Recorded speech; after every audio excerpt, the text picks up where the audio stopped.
Hi hello friends, అందరూ ఎలా ఉన్నారు? బాగున్నారా? చూడండి, నేనైతే ఒక చిన్న టిప్ చెప్తున్నాను మీకైతే.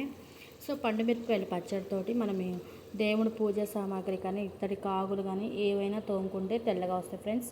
సో నేనైతే కడుగుతున్నాను, ఒకసారి చూడండి ఎంత తెల్లగా వచ్చినాయంటే. సో నేనైతే నమ్మలేకపోయాను. నేను ఈ ట్రిప్ని యూట్యూబ్లో చూశాను, ఎవరో చేస్తుంటే వీడియో. సో చాలా బాగా వచ్చినాయి తెల్లగా. చూడండి, ఆల్రెడీ ఒకటి కడిగి చూపించాను మీకోసం. అనుకోండి, చేత్తోనే, నేను స్క్రబ్బర్ కూడా ఏం తీసుకోలేదు. సో చూడండి ఎంత తెల్లగా వస్తున్నాయో. అసలు చాలా తెల్లగా వచ్చాయి. మనం పీతాంబరం కానీ ఇంకా స్ప్రేలు అవి ఇవి చూపిస్తున్నారు కదా. సో వాటన్నిటికన్నా కూడా మనం పండుమిరపకాయల పచ్చడితో తోమినవే ఇత్తడి సామాన్లు తెల్లగా వచ్చినాయి. మన అమ్మమ్మలు నాయనమ్మల కాలంలో అయితే ఇలా చింతకాయ పచ్చడితోటి, ఇలా పండుమిరపకాయల పచ్చడితోటి తోమేవాళ్ళు.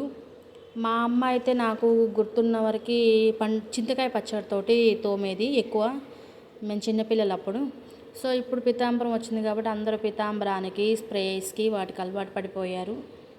చూడండి ఎంత తెల్లగా వచ్చాయో. నేనైతే పూజా సామాగ్రి తోముకున్నాను, రేపు ఫ్రైడే కదా అనేసి. సో చాలా నీట్గా, చాలా శుభ్రంగా వచ్చాయి ఫ్రెండ్స్. మీరు కూడా ట్రై చేయండి.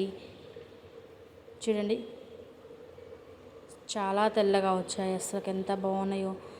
మనం పీతాంబరం వాడకుండానే నేను చేత్తోనే కొంచెం పచ్చడి పెట్టేసుకొని చేత్తోనే తోముకున్నాను.